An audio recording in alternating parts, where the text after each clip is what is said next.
stopped for a drink of water. I let my daughter borrow my water bladder for a hike she was doing, and I got up here and realized I didn't have that. Well, so I just threw some water bottles in my pack. I typically have water in my truck, so right now, in order for me to drink any water, I gotta stop. But hey, sometimes that's not a bad thing. Just slowing it down a bit today. I did just take 3 clicks of compression out of the low speed clicker on the shock. I think that helped a little.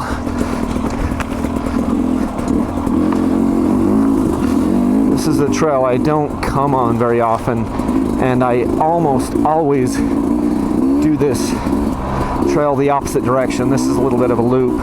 I'm going to do a little bit of a different thing than normal today on this particular trail.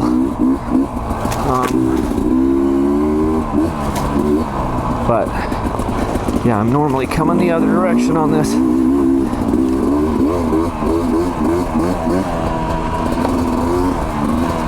I was here a few weeks ago. Well, I guess it's been almost a month ago. I was coming the opposite direction. I was on my KTM 250XC. So, was I on the 250XC that day?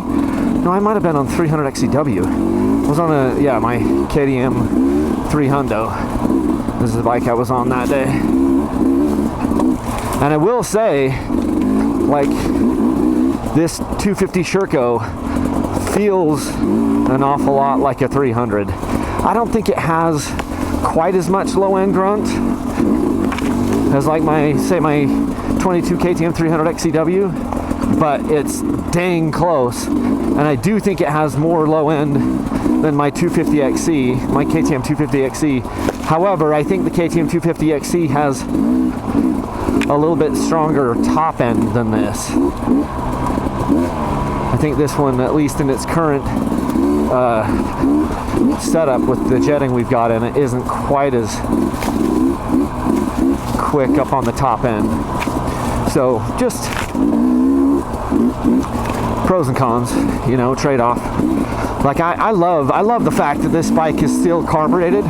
There is the 23 model year didn't change at all from what I've heard. Like 22 to 23 didn't change, other than just like maybe some graphics or whatever. But I mean, there's rumors that they're going to change, make some significant changes. Sherco will in the 24 model year.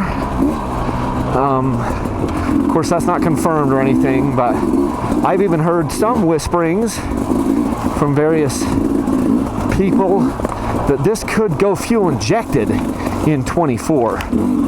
Now, I don't know. I kind of feel like, and maybe they'll have to because of emissions and things, but I feel like, why don't we keep this sucker carbureted as long as possible? Because it's one of the reasons why people like two strokes, is because they're supposed to be more simple. Now this bike does have like an electronic power valve, which I'm not exactly sure if that's really tunable at all, but it's nice to know that you've got less electronics on some of these bikes. Like, I haven't had any problems with the TPI bikes other than the blown fuse, as a lot of you guys know. Some of the time they don't run quite as well as others, but you can definitely tune the TPI bikes a bit. This you can tune even more so because it's just carbureted, naturally aspirated. Listen to this sucker eat, man. Eat in second gear. That sucker's just pulling hard because this trail is steep, tight, loose,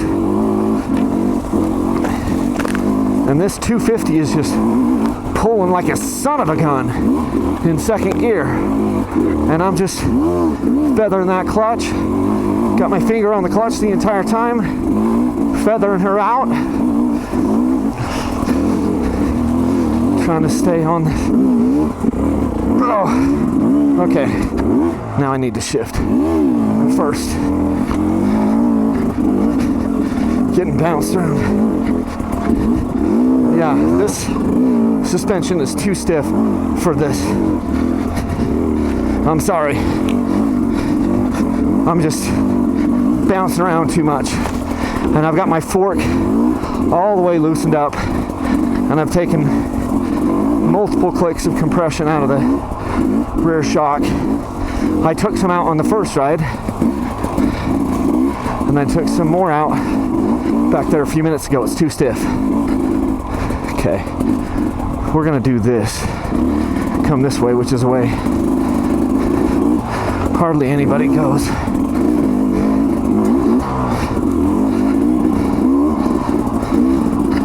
One thing I will say is, you know, it's light on the front end. It's quick steering, even in the stock config. There's second gear. A little more speed here.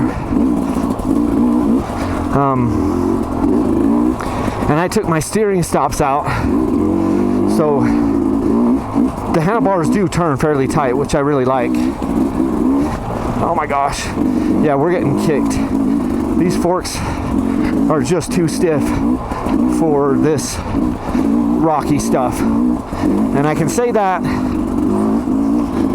because I've ridden a lot of bikes up here in this stuff, and I'm being bounced around more on this bike than I should be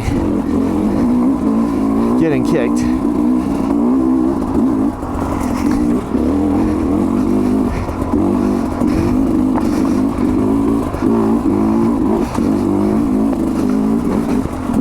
That's more work with my core, trying to keep the sucker on the trail than it should be.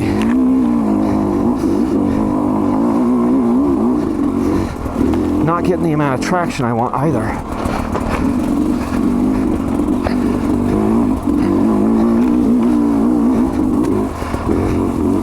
Now that's a nasty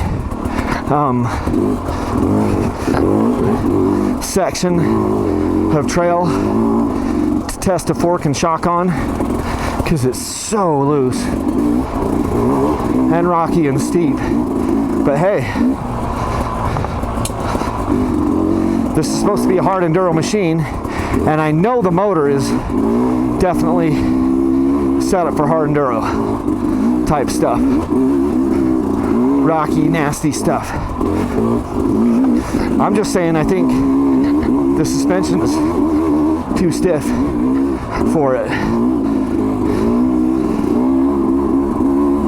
Right out of the gate. I don't think it's absorbing enough.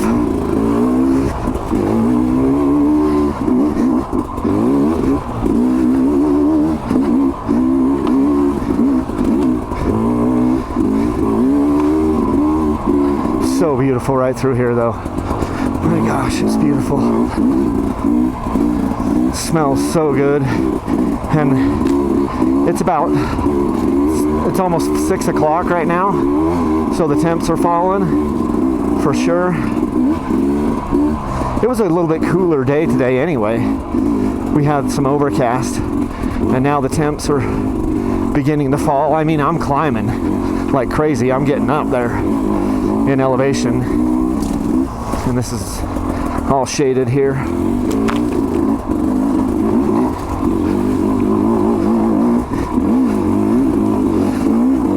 I just love how this thing will lug in second gear. That's magnificent lugging power. I'll tell you what, because that was second gear. I just clicked down to first